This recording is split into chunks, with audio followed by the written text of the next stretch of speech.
broadcaster over the internet? And now, back to the Big Dumb Fun Show. Online and around the world, it's the Big Dumb Fun Show at BigDumbFunShow.com. In the chat room, you can join us via livestream.com/BDFS. Look at our live stream. You can see the video with the audio thing going on, which is something that we've done for quite some time. In fact, there are a lot of people out there that don't do this, and I think one of the reasons is because a lot of radio is fake. Now, and by voice tracked? By that I mean voice tracked, or let's just say that you're listening to your morning drive time personality, and you hear this interview.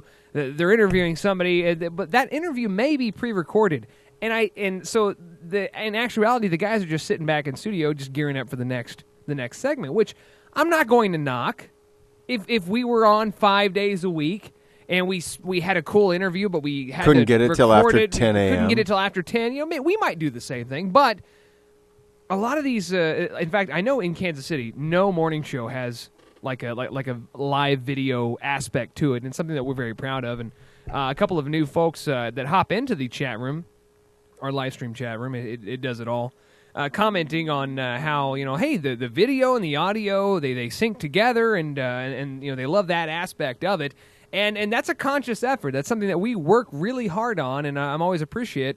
When people come in and they actually compliment us on something that we've worked hard on, and we try to act like it's just second no big nature. deal. No big deal. But it is a big deal. Just what it's we something do. that we do that not a lot of folks out there will do. Or if they do it, it's not that good. But Bootsy Hambone in the chat room is kind of joining us in there. You got turned on to us via the Green Music Brothers, one of our favorite pals to have in studio. Found out about the Big Dumb Fun Show and is tuning us in, watching us live. We thank you very much. Also, Kevin Coy stopped by to say hi. Now, if you remember, Kevin had us on the digital audio band in the UK. It was a while ago. It was a little bit ago. He sent us a little email here, which anybody could do, info@BigDumbFunShow.com. Oh, I didn't see that. I'll have to check that out. It says, hey, folks, you won't remember me, but I ran 6 hits in the UK between 2005-2007. We carried you throughout our tenure on air, and I appeared on your air time to time. Yeah. We would have him via Skype. Watching now and in your chat room for old time's sake. Yeah, old time. We should also find remind him this is live. We've been doing the show all these years. And if you'd like to put us back on the DAB, that would be fantastic. But apparently he's got a new project he's looking at us for, and hey, we're on board. We're game. We're loving to hear what you have to say. But I think we've been on the air in the UK before. Like to get back there again. That'd be fantastic. Get back in the UK, and was it New Zealand that we were a part of until that station went under? Australia. Yeah. So big hi to all those folks listening, watching online via BigDumbFunShow.com. I do think the video aspect is cool. Sometimes I don't understand why people would want to watch me sit and write notes on my piece of paper, but people they'll do it, and the live stream video count will prove that with now well over 500,000 viewer minutes on our live stream account. Last I looked, it was like 620,000. Now Rina probably helps that. Well, I try to keep the camera on her. At any given time, absolutely, and I would totally agree. And she was a little concerned when she was sitting in your big chair because she wasn't going to get as much time. Wearing a skirt. And that wide camera angle, this one right here. Notice this. If you look, she was doing the old. If you look at the angle flash, there, see how there's now a T-shirt underneath the. I see that underneath the production table. She was upset about this studio side table, so that I was trying to block so no one could see whether she had any laser hair removal. She was concerned about that, so I got down there where I could actually see what was going on. Got right down in there. And put that T-shirt up in a very slow fashion. I bet you did. So what I wanted to talk about this segment, which we're taking the roundabout way, is that, I am in the guest service field, which, kind of like, what Phil was talking about, when you do something and you love it and then it gets boring, or that you think you don't like it, and then when you're away from it, you realize, oh my gosh, like that's what I need to do. You know, like for me, it was with a hospitality field when you're like, why you're kissing ass every day, like you're doing that, but then you get out of it and you're like, oh, I'm never gonna have to do that again. Thank God. Thank God.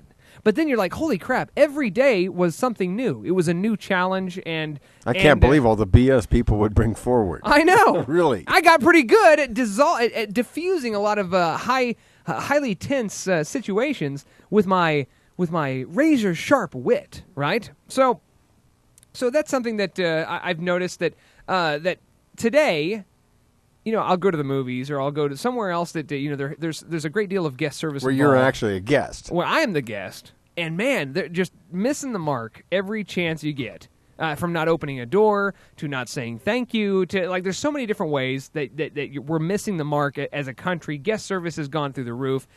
One of the reasons could be how we treat those people, right? Like, for instance, how did you feel when you were treated at Ameristar? I tell you what, it People really come in and chew you out after you 'cause they deal didn't with have an somebody extra pillow. that's like throwing their hotel keys and spitting at you. Like, these are the grown ass adults spitting at you, throwing stuff at you, trying to cause a fight, so that they can get whatever it is they want. So they can get whatever they want.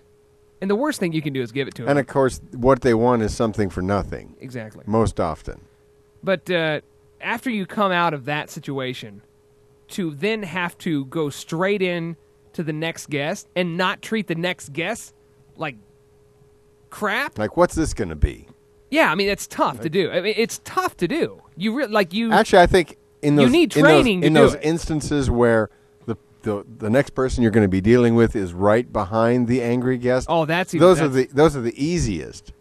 True. Because they're like, man, I can't believe that guy was just a... Yeah, what a jerk that guy is. Yeah. Can I get a room upgrade? Like, they'll always try to be like, let's dog on this guy. What can I get? You know, like, and people are just, for the most part, most people are just scum, just trying to get whatever they want for free. I had a lady that so that there you are signed at a theater trying to get a free ticket. So no, this is a totally different scenario where now I handle a lot of do you use your daughter scouts. for this type of stuff? No. I handle a lot of scouts at where I work at, and you know, the Girl Scout moms are usually really, really great, or like the worst ever. You know, like the toddler and tiara moms. You know, like the Bridezilla type moms. You know, just ridiculous. They're like the beauty pageant mom. I had signed up for this whole big scout troop to come and visit me at my place of work. It's a water park. It's very plausible. The story is so far very plausible.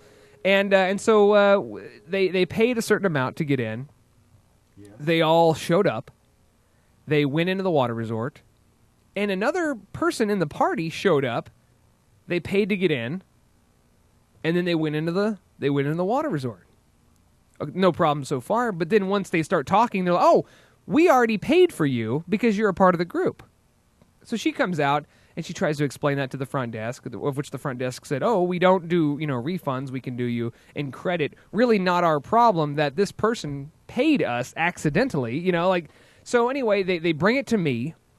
Now they bring it over to the manager, and so now I'm dealing with this lady. And I'm like, "Oh, you know, here's the deal. We usually don't do refunds. I'm going to make an exception because there was some sort of a miscommunication on your part, not mine. But I'm going to help you out with your mistake." I'd rather give you $15 and so you don't and not deal with it anymore. So then the lady, she's still in furious mode, right? Yeah. And she's just like, I gotta let you know, my girls are having a great time in there. But she's not.